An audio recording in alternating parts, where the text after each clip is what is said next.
Hello and welcome to this Waterstones event with me, Pandora Sykes, a journalist and podcaster, and Kirsty Capes, the author of Careless, who I hope is about to pop up. Yay! That moment of fear. Hi, Kirsty. Kirsty, the author of Careless, a brilliant and brave debut about a teenage girl called Bess growing up in foster care who finds herself pregnant. Kirsty, I'd love to start tonight's event with a reading because author readings are always so evocative, and if we close our eyes, we can sort of pretend that it's in person, the lovely Waterstone shop. Yeah, absolutely. Yes. So I'm going to read a section from roughly about the middle of the book. So Bess is pregnant and she is in hospital with her social worker, Henry, and also a doctor. And she's just talking to them about her pregnancy. So my three choices are what Ishol already deduced. Have a baby and raise it, have a baby and give it up for adoption, or have an abortion. I wish that there was a fourth option, which is that none of this ever happened. I say this out loud to Dr. Jacobs and Henry, but neither of them find it funny. I asked Dr. Jacobs who Marie Stopes is. She tells me that it's not a person, it's a clinic which provides abortions on the NHS. Why can't you do that here? We don't provide terminations in hospital. There are specialist clinics for it. You'll have to go there. I can make a referral if that's what you want. Maybe, I say, surprising myself. Maybe? I look at the picture of the family on the Families Forward pamphlet. Am I the mum or the kid? I have to stress the time-sensitive element of all of this, Bess. I know, I say. I know. Henry clears his throat daintily. Bess, I've already spoken to your foster carers, Lisa and Rory. He says their names for the benefit of Dr. Jacobs, but it feels awfully formal and not at all like Henry. I think he's bricking it that he actually has to do his job for once. He continues, they've both agreed that they're willing to support you through your pregnancy, if that's what you choose, and also with the adoption process. They've also said that if you want to keep the baby, they would be willing to provide you with lodgings and support too, and help with childcare if you go to college or start working. Henry is talking more to Dr. Jacobs now than he is to me. Bess's care situation is a unique one, he explains. Most children are in care for short periods of time, or if they're in care permanently, they tend to move between several different placements. Bess has stayed in the same care placement since she was 4, and we've all agreed that there's no need for her to move unless she wants to. I'm very lucky with my unique care situation, I say sarcastically, and Henry nods, smiling, not getting it, totally clueless, like Brittany Murphy in Clueless. These are all things that you might want to think about when you're making your decision, Dr. Jacobs says. It's good to know that there's a support network there for you if you need it, and I'm sure social services will be keeping an eye on you too, as a young person in care. Can you stop saying care, I tell her. Why do you use the word care? It's so weird. The reason we're all in care is because our parents couldn't care less, didn't care enough to look after us properly. And when we're 18, we're dumped by social services anyway, left to fend for ourselves. We're care leavers. How exactly does someone leave care? Do our foster parents stop caring about us? Do social services stop caring about us? Where do we go after that? Bess, Henry says my name like a warning, flicking his pen against his notebook. No, I say, turning to him. It's fucking stupid. The whole system is bullshit. In 6 months, you'll probably be reassigned to some other case with some other poor kid whose mother is a junkie, or whose uncle is a sexual predator, or whose parents beat her, and you'll pull her into the care system, and then you'll forget about her too. Job done, right? I've had enough social workers to know that you're all the same. We're all just little pixelated gradients on a bar chart on a fucking PowerPoint presentation, aren't we? We're statistics for your performance review. Henry blinks at me, the tips of his ears glowing pink. He glances at Dr. Jacobs. Don't tell me, I say breathless, that I have a fucking support network, okay? There is no support network. There is no care system. There's no such thing as care. It's a myth. I stand up with my pamphlets and I can feel my burns searing as I leave Dr. Jacobs' office, but in a good way, like all the rotten parts of my body have been cut away and now all the skin is fresh and new. Wow, Kirsty, that's so powerful. Thank you so much for reading that. So Bess is 15 years old. She's growing up in care. She finds herself pregnant. As you mentioned in the reading, she's in a long-term placement, but she's never quite felt like she fit. And we meet Bess at the point where everything is beginning to fall apart. At the same time as this happening, she finds herself pregnant, and she finds the greatest support from her best friend, Eshel, and their friendship, rather than the relationship she has with the charming but useless father of the baby, is at the burning heart of the book. What made you want to write the story of not just Bess, but the story of Bess and Eshel? Well, I think so. For me, growing up, I think female friendship has always been really important to me. Some of my best female friends have been the most important people in my life. And I think a lot of the time, that relationship that's so important and so unique doesn't always get done justice in fiction and TV and film and all the other kinds of media that we consume. And I think a lot of the time, female friendship can be portrayed as quite toxic and combative.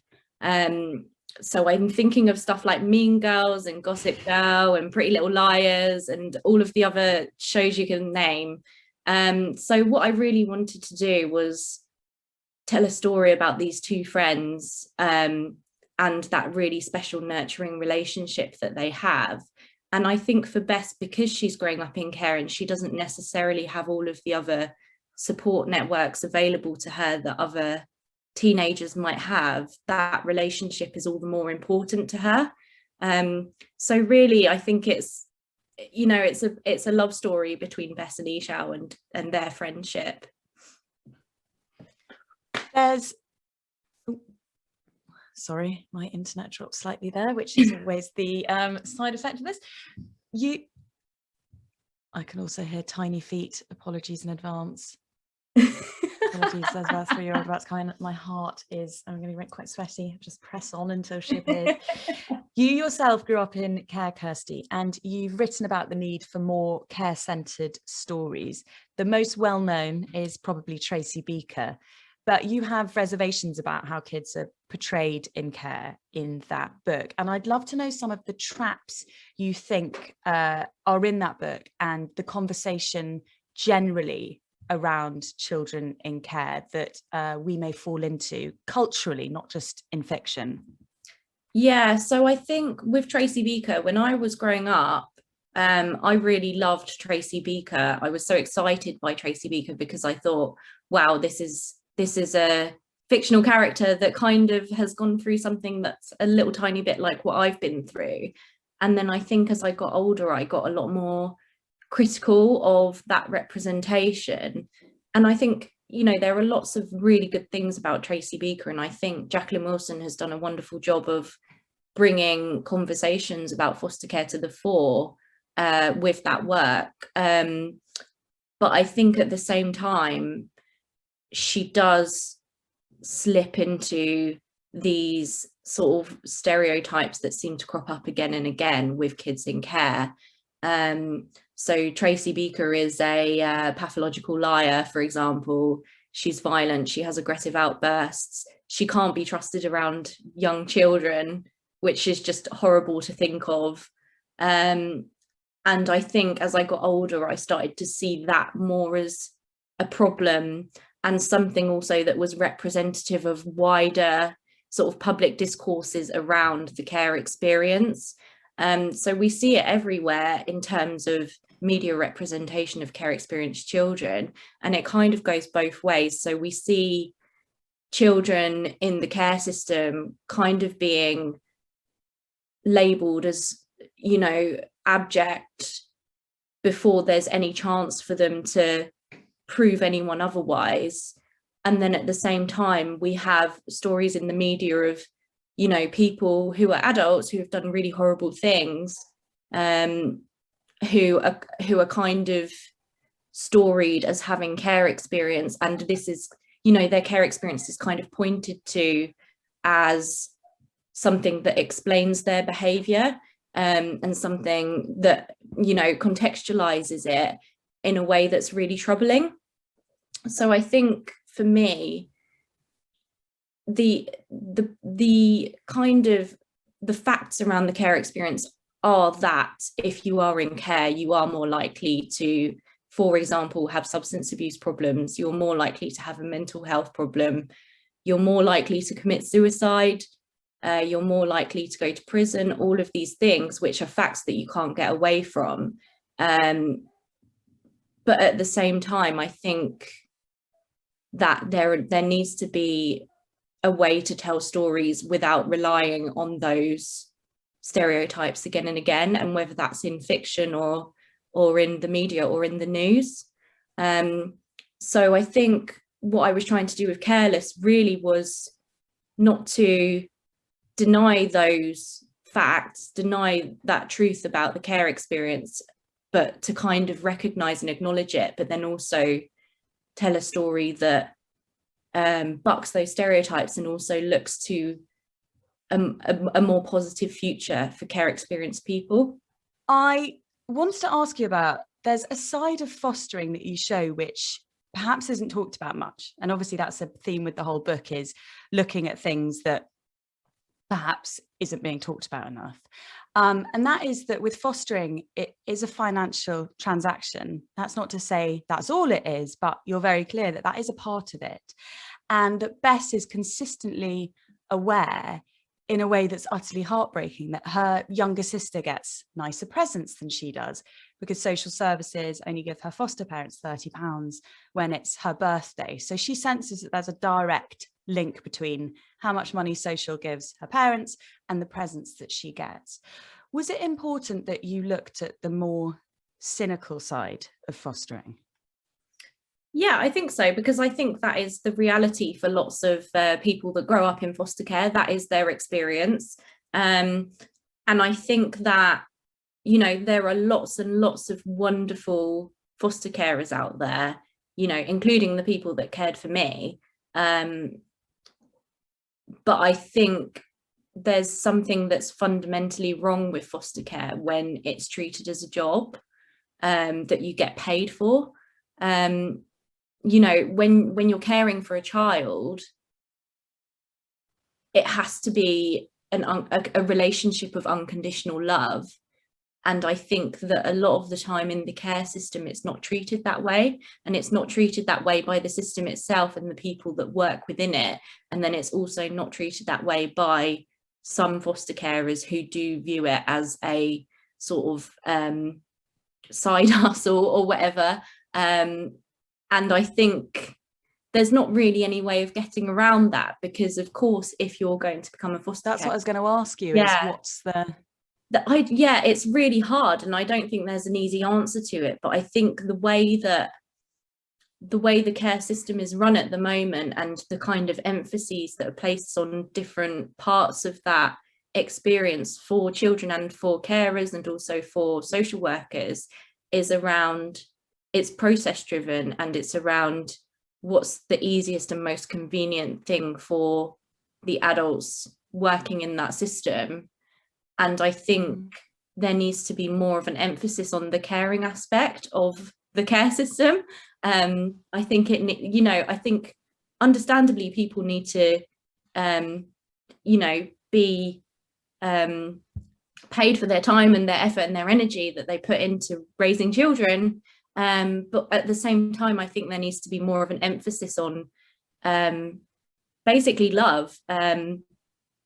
And what it takes to raise a child. You know, it's not just about giving them the functional things they need to survive: clothes, food, water, a bed.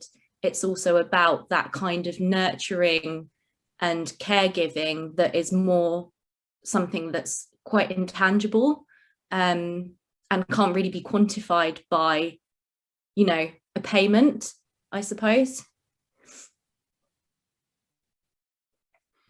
There's a sense throughout the book that Bess's foster mother, Lisa, hoped for something different with Bess.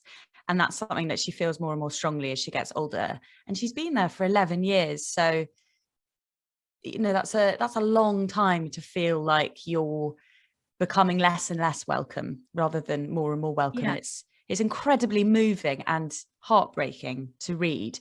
That every time Bess does something wrong, it gets linked back to her babyhood and she's left feeling like she's damaged goods. And you put it so brilliantly. We say, you know, she notes that, I'm paraphrasing here, but she notes that Lisa looks at her as if she's in a restaurant expecting lobster, but she got hard-boiled eggs and then they pickled. And that's how Lisa looks at Bess. And the idea that you can just be given back is really the anxious pulse of the book. And you really feel that as the reader, this conditional love. How important was it to you that Bess was in a situation that, I know that you've written really beautifully about your relationship with your foster parents and how your foster mum, you know, you think of her as your mum, she's your mum. How important was it that Bess had this conditional experience, which of course is not what everyone gets in fostering? Bess's is sort of not the worst case scenario, because God, there are worse, aren't there? But it's something that every teenager fears, I think, during that kind of rebellious phase when you hate the world. You at least think you have a safe place, even if, you know, I never want to be here, but she doesn't. During that phase, she is realizing that she really doesn't. Yeah, absolutely. And I think one of the things, again, about the care system is that a lot of the kind of typical rebellious teenage things that everyone goes through kind of become pathologized a little bit when you're in care, because you have got so many kind of social work professionals around you, like reporting on you and, you know, observing your behavior and trying to kind of find a meaning in it, and sort of like psychoanalyzing you, I guess. And I think, you know, a lot of what happens to Bess is like pretty normal stuff that, you know, you don't have to be in care to become pregnant at 15, you know, you don't have to be in care to have difficult relationship with your family, or you know, get involved with the wrong kinds of people or whatever. But I think for Bess, because it is in this kind of context of this, you know, system, this institution, that it becomes so much more fraught and so much more tense, because she doesn't have the kind of normalcy of a normal familial relationship, where she knows that, you know, no matter what she does, she's always got her mum and dad, kind of thing. So I felt like it was really important to talk about that, because I think it's something that lots of people in care go through, where they do feel a little bit like they have to be on their best behavior all the time. This idea of you know, instability in placements, you know, at any moment, if you cross the wrong line, you're going to get quote unquote sent back, is a really real fear for a lot of children growing up in care. So it was something I really wanted to explore with Bess. And I think as well, because the context of the pregnancy is so important, because Bess is kind of having all of these questions about motherhood, and her own ability to mother and her own capability as a mother. And she's kind of looking around her and looking for examples of motherhood and familial love that she can kind of rely on as a bit of a template or a benchmark for her, you know, her own relationship with her unborn baby. And she's not really finding it, because all the kinds of love that are in her life don't really match up with, you know, that kind of unconditional love question. So it felt like the fact that Bess was pregnant went really hand in hand with the sort of broader issues around the care system and that kind of familial love.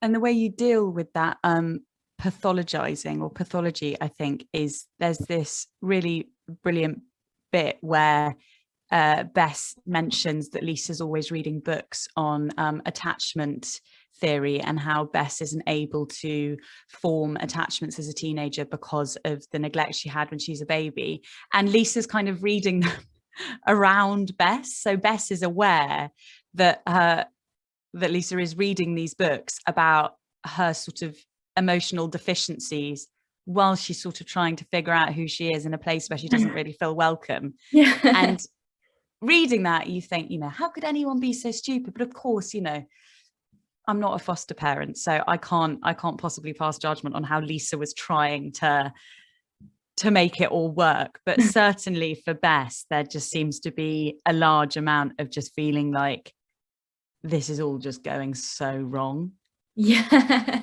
Yeah, absolutely. And I think as well, like when I was growing up in care, I was kind of loosely aware of this kind of attachment theory stuff, and the idea that if you experience childhood trauma, you do have problems with these sort of social connections later in life.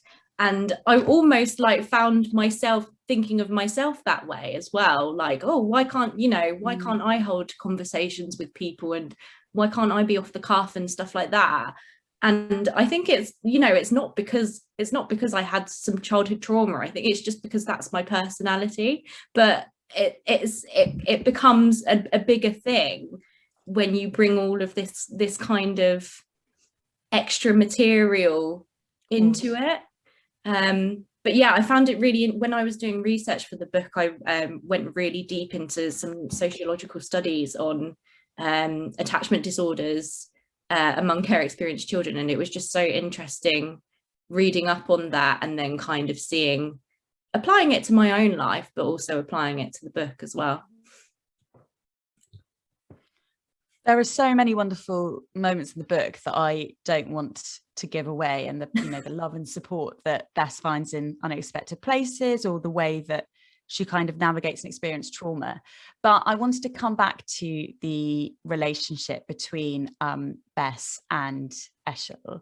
And they're from these really different backgrounds, and they've got kind of very different problems. Eshel's parents want her to go into an arranged marriage, and she isn't sure. Bess is worried that she's about to be dumped from her foster family and then finds herself pregnant. But they have the funniest, fiercest friendship. And you mentioned that you felt like female friendships aren't always given the justice that they deserve. And it's Eshel who's there for her forever. But was there any version of the book when you were writing it when Bess would end up being in love with someone? Was there any other way it was going to go than it being a love story about Bess and Eshel, or did that almost come before anything else did? That's a really good question.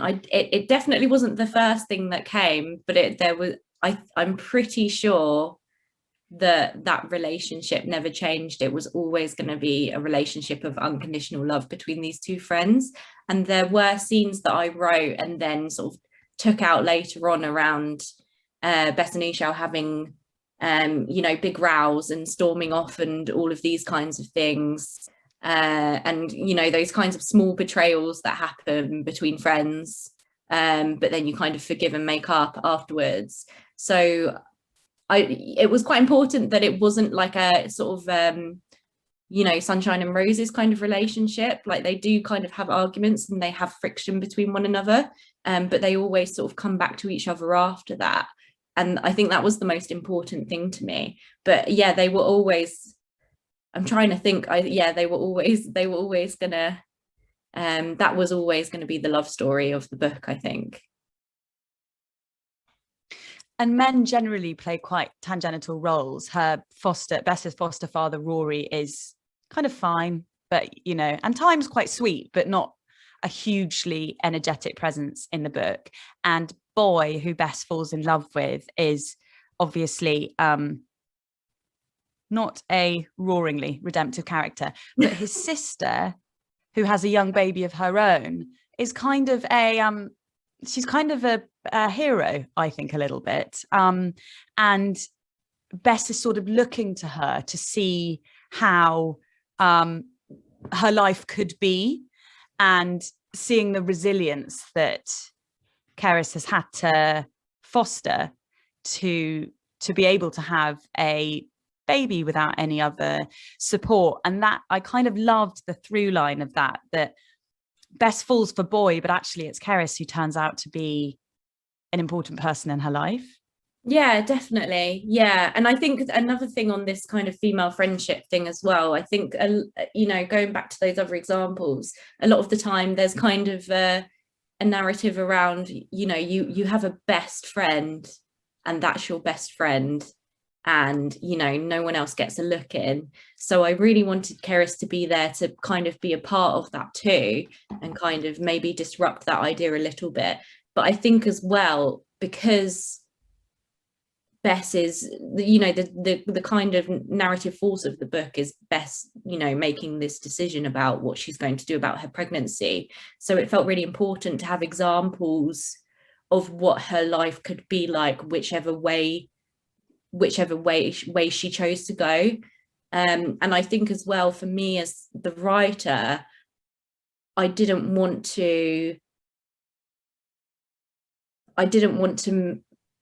make Bess's choice really obvious before she makes her choice, trying really hard not to do spoilers.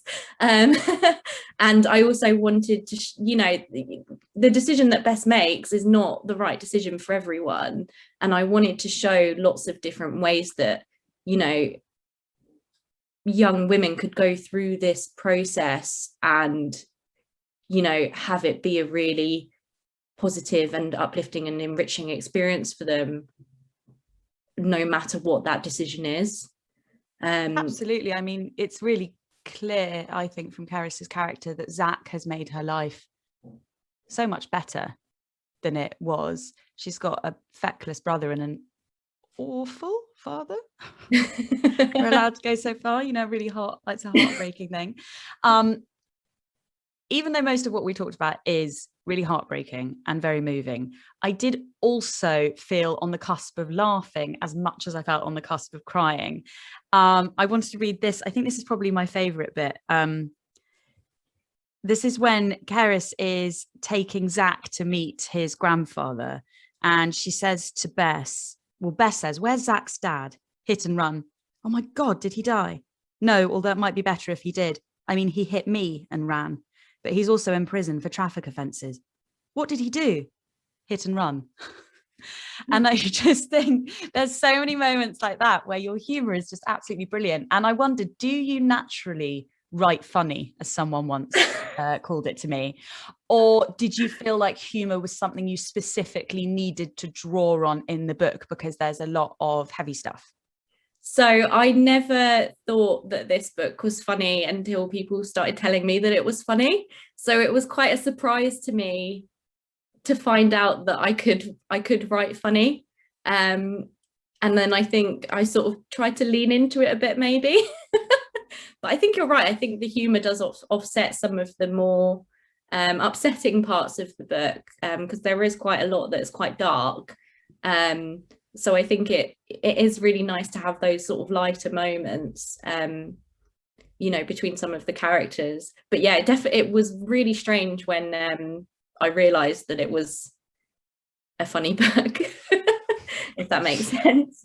I think humour is actually a really excellent vehicle for some of the darkest traumas as well. Just because there's a levity there doesn't mean that you're not essentially talking about really big societal issues that still need discussion. It's not a distraction at all. Just that hit and run bit just made you, what it made me think is actually quite how nuanced a situation can be with the father of your child.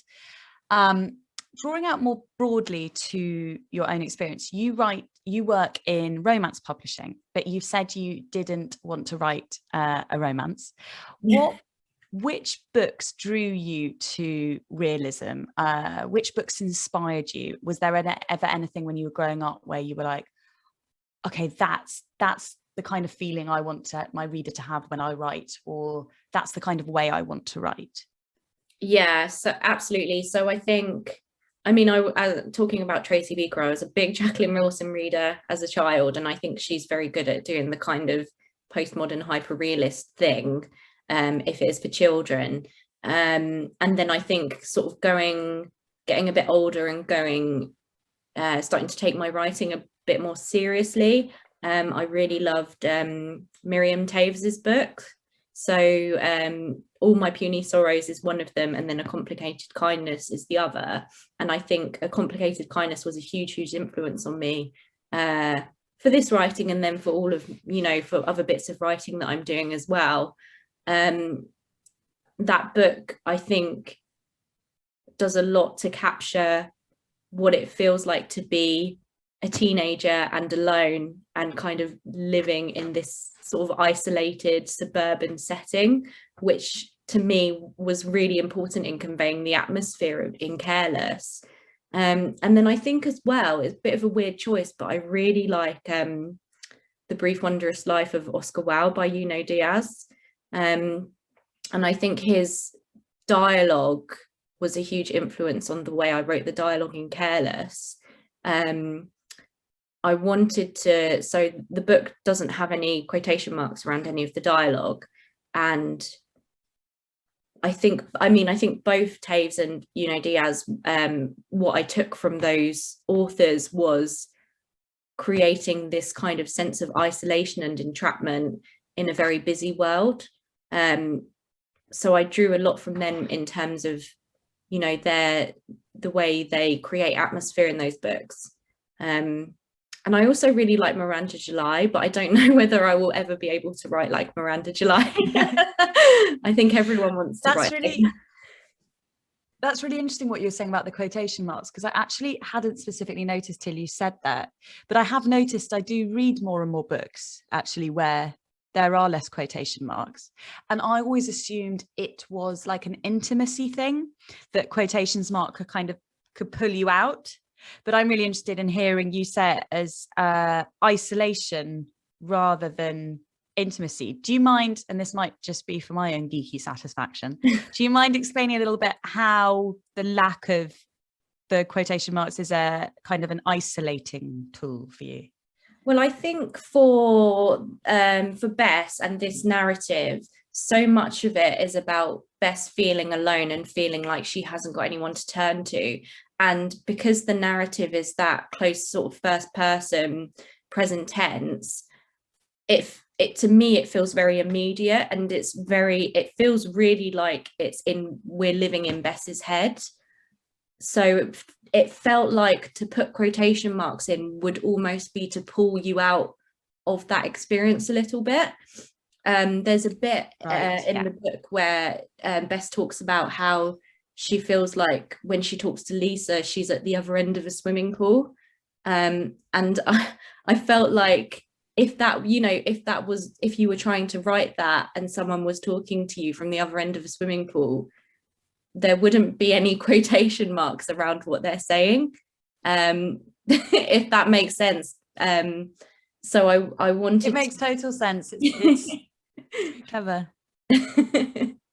But I think you do that so well, because I think it's really, well, I think it must be, I've obviously never tried, really difficult to convey, because Bess and Lisa have lived together for 18 years. Lisa raised Bess, and there's not a hatred there. There's a sort of intimacy and a familiarity. There's just a total disconnect. There's like this yawning chasm between them at the same time as there being this like stifling claustrophobia.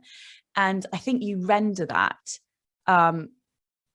so, with kind of almost quite sparsely, but it's so completely visual. And basically, I think it's very clever. And I think that's very difficult to do, but you do it very well. I also wanted to know, because I think I read something like when you were doing your PhD under Bernardine Evaristo, that tiny author that no one would have heard of, under her supervision, that you were writing another book that you've since jettisoned. And I want to know what that book was and why you've jettisoned it. Will you ever pick it up again? Can you tell me anything? Pandora, it was so bad. It was such a bad... I don't believe it. So I was reading a lot of science fiction and fantasy. So I was reading like The Female Man and The Gate to Women's Country and like Ursula K. Le Guin, and I just read The Power, and I'd also quite recently read Tale as well. and I decided that I could do that. So I sort of did this huge like world building narrative where it was like a post-apocalyptic society.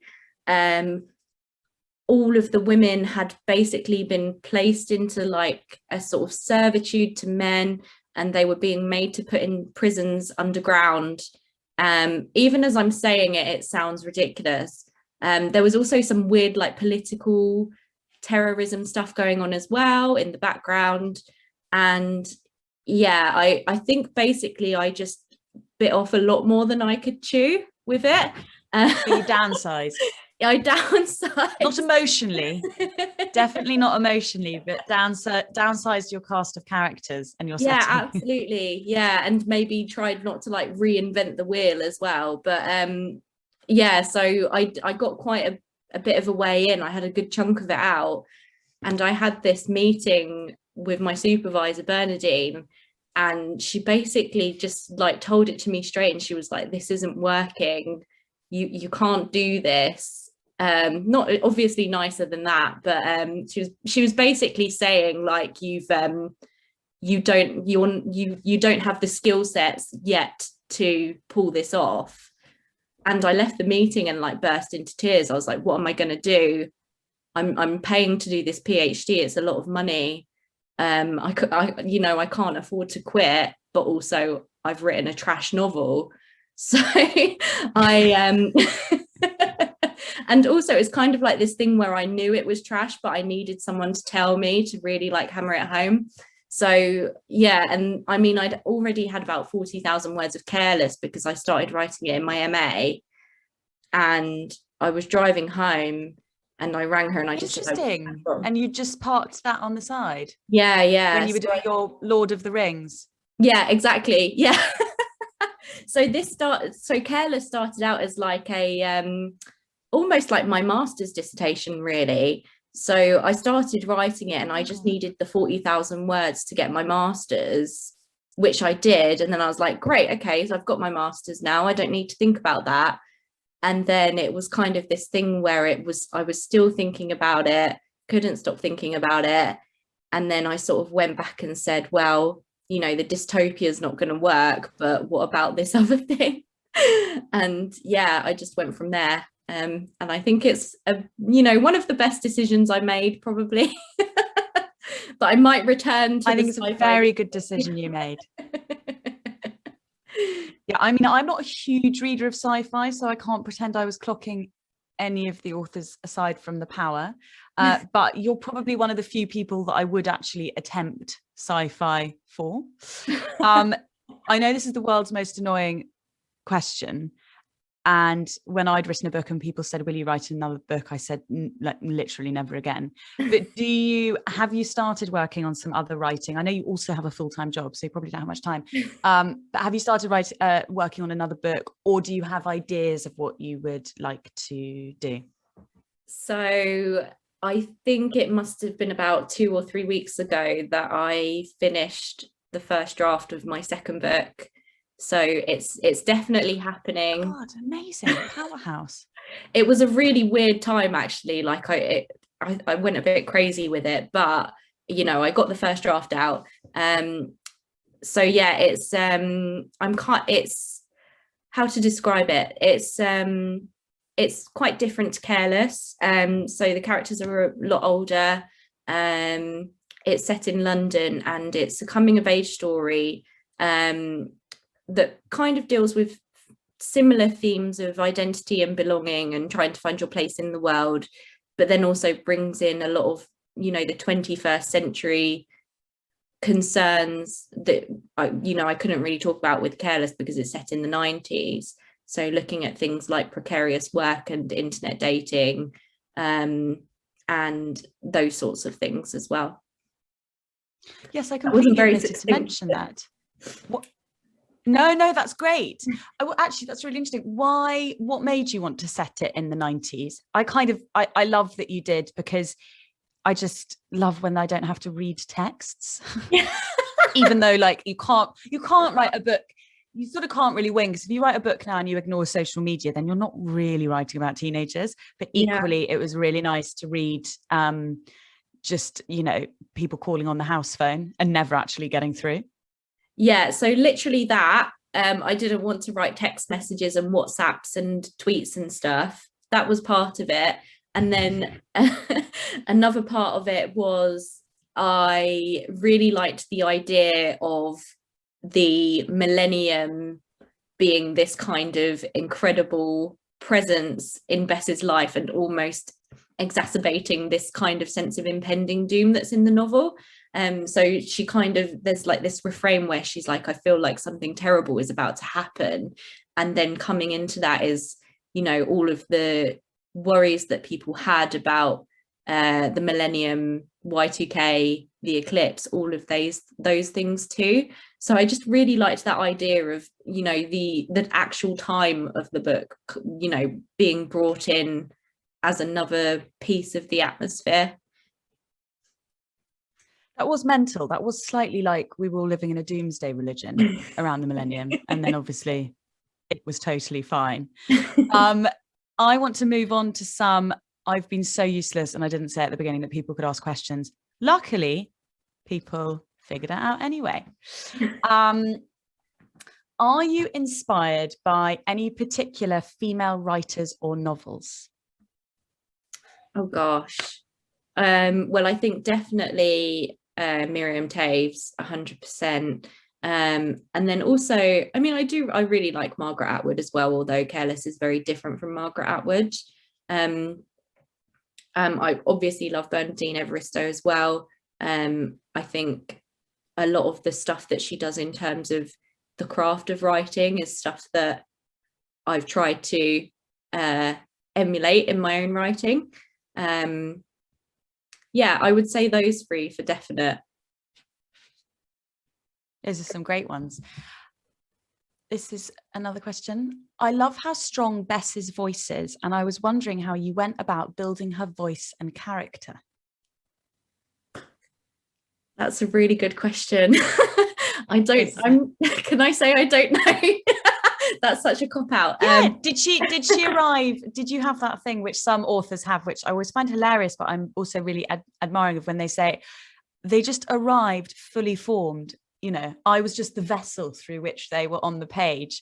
Did she arrive fully formed, or was it just through writing her that you sort of found her voice? I've never really thought about it, but I feel like maybe she did arrive fully formed. I think as well, I mean, this is fiction, right? But Bess is very, very similar to teenage Kirsty. So I think that helped quite a lot in terms of finding her voice and, you know, finding how she relates to people in the world around her.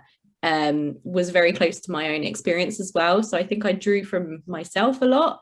I kept a lot of teenage diaries as well. So I did revisit those recently and realized how much of it sounded like Bess. So I think there was a lot of that going on for sure. Well, expanding on that, there's a question that says, would you say that writing Careless stemmed in part from a sense of empowerment and positivity, that you were in a place to broadcast these issues and themes? Or was it more a sense of necessity to explore your experiences, or neither? That's such a good question. I think for me, the thing that I've said a lot is that writing Careless felt like a very cathartic experience for me, because there was a lot of stuff going on in terms of how I was dealing with my own care experience and all of the different things that were parts of my life that I hadn't, you know, really fully processed, or I was trying to process in healthy ways. And I think a lot of Careless was about that, was about trying to process, you know, certain things that had happened to me in healthy ways. And it kind of felt like the more I wrote, the better I felt about it. So yeah, I think it was definitely, I think perhaps it was, you know, out of necessity that I was writing this story, and it felt very, it felt like I was doing the right thing, if that makes sense. It's not quite the right wording, but it felt the right thing to be doing, to be writing this story. I just popped into the chat as well, and there's a message from Bernadine Evaristo saying, great to hear you've drafted a new novel. Wonderful. So that's nice to know that she'll have watched you talking about how inspiring she is. If your book, this might be quite a hard one off the cuff, but I want to know the answer, so selfishly I'm going to ask, if this book had a soundtrack, what would be the top track?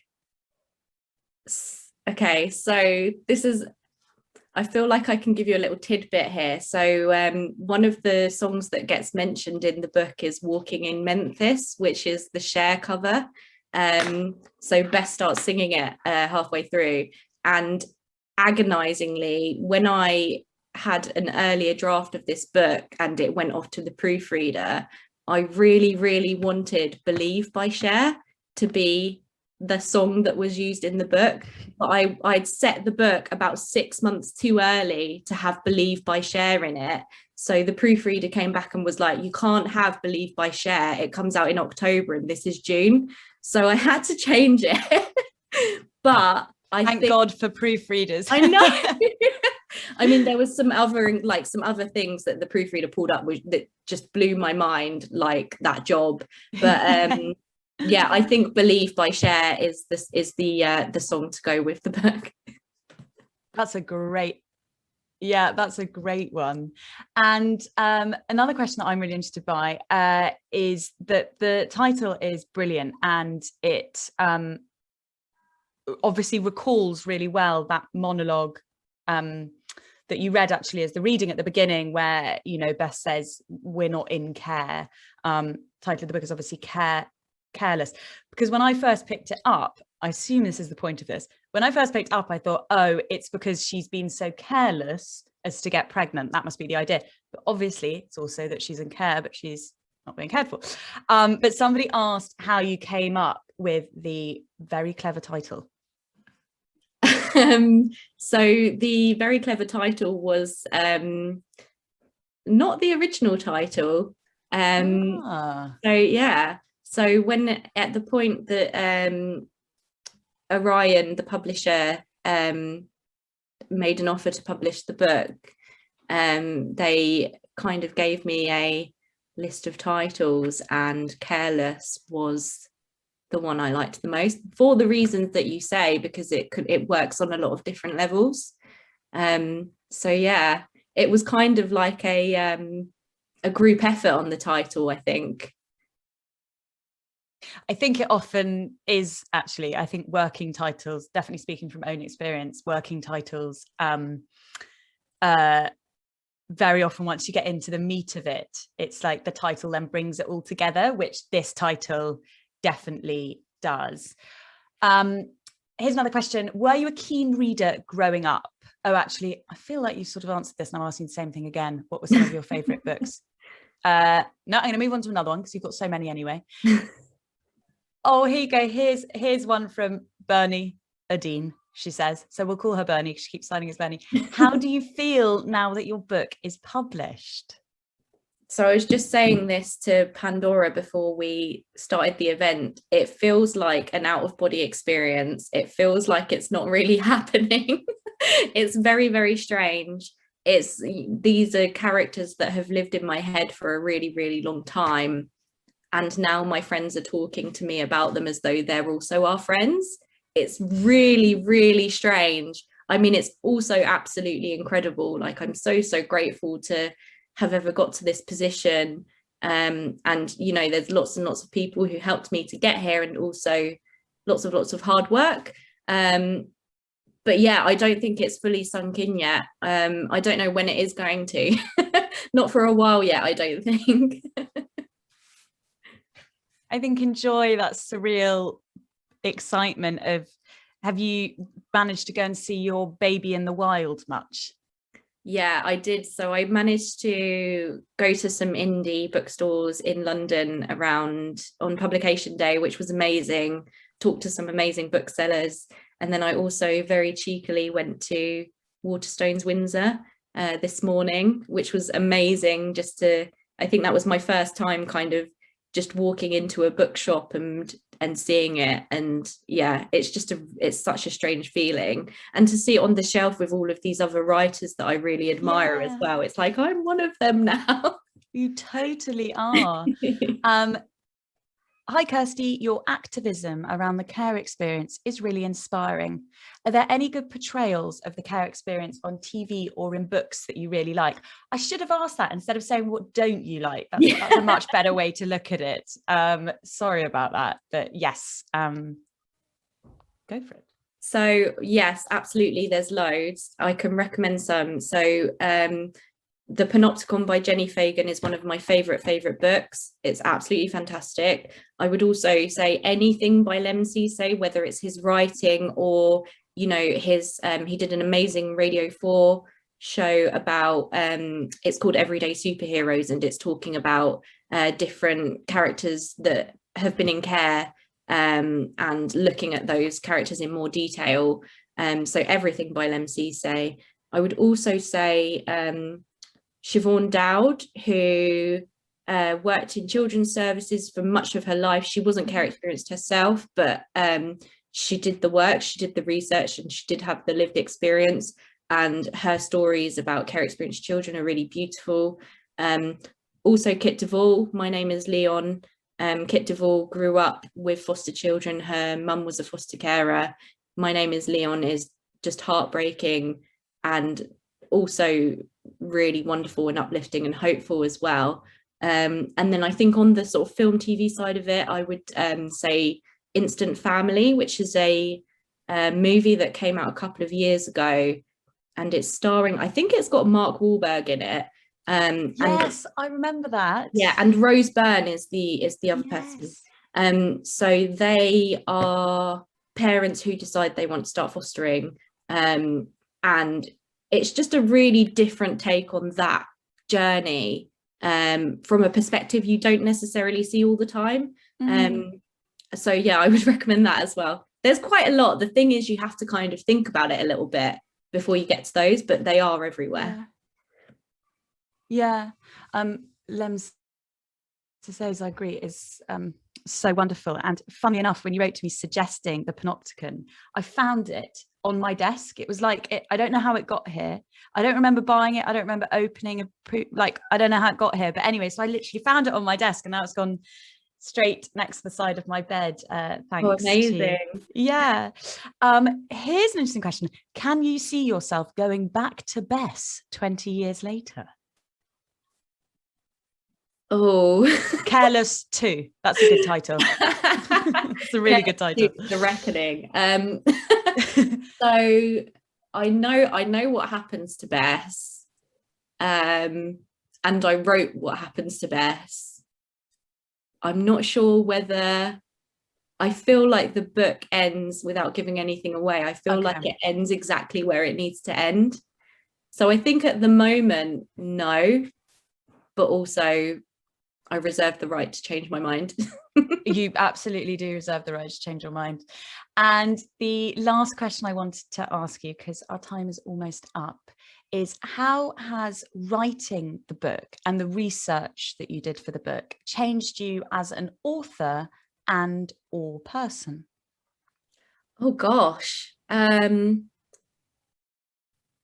think in lots of ways. I think the research, I think the process of writing the book and also the research I did for the care side of things helped me to understand certain things that happened to me and certain things from my care experience in completely different ways that I never really considered before. So that idea of like it being a cathartic process, it absolutely was, but I feel like it made me a much more emotionally healthy person to go through that, and you know, to deal with some of that stuff that from when I grew up. I can't quantify that, and I never really expected to get that from the book at all. So yeah, I can't really describe it. I couldn't really put it into words, but yeah, absolutely. I think it's changed me for the better a lot. Huge apologies that this is being interrupted by what you can probably hear as a crying 3-year-old in the background, which seems like a lovely note for us to end on. Kirsty, thank you so much for doing this Waterstones event this evening and for letting me chat to you about Careless. I think it's, well, to quote myself, I think it's heartbreaking but hopeful. And I wish you every success, not that you will need it. And I can't wait to read more from you in the future. It's out now in shops, in Waterstones, for anyone who hasn't read it yet. And thank you. Thank you so much. It's been so lovely, Pandora.